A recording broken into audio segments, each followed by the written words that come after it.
पर अध्ययन करते हैं। ख नंबर, निरर्थक शब्द।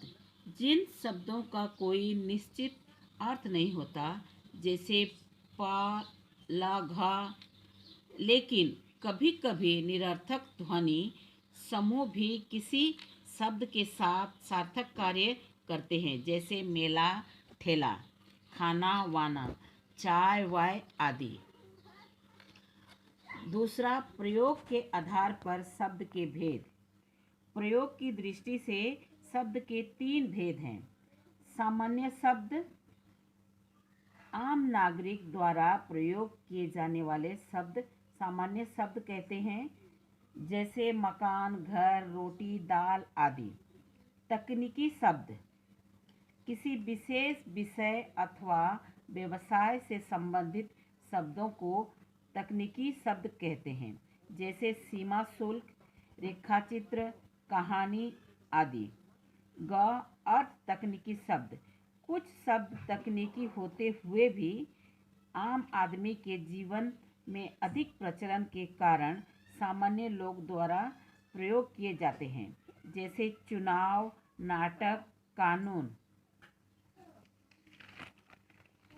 तीसरा, रचना के आधार पर शब्द के भेद। रचना के आधार पर शब्द 3 प्रकार के होते हैं।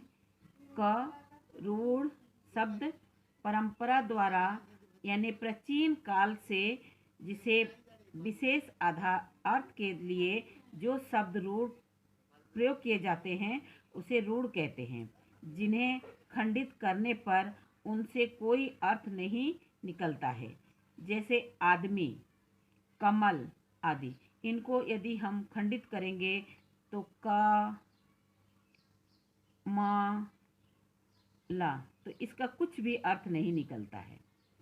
ख, यौगिक शब्द, जो शब्द एक से अधिक शब्दों के मेल से बनता है, जिनको खंडित करने पर अलग अलग अर्थ निकलते हैं, जैसे पाठशाला, पाठ का शाला, रसोई घर, रसोई के लिए घर।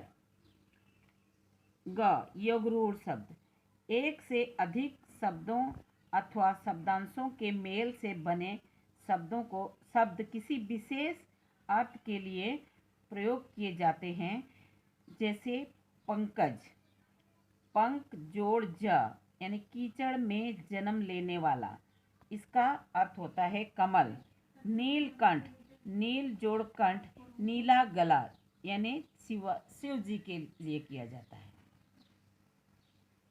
चौथा, व्याकरणिक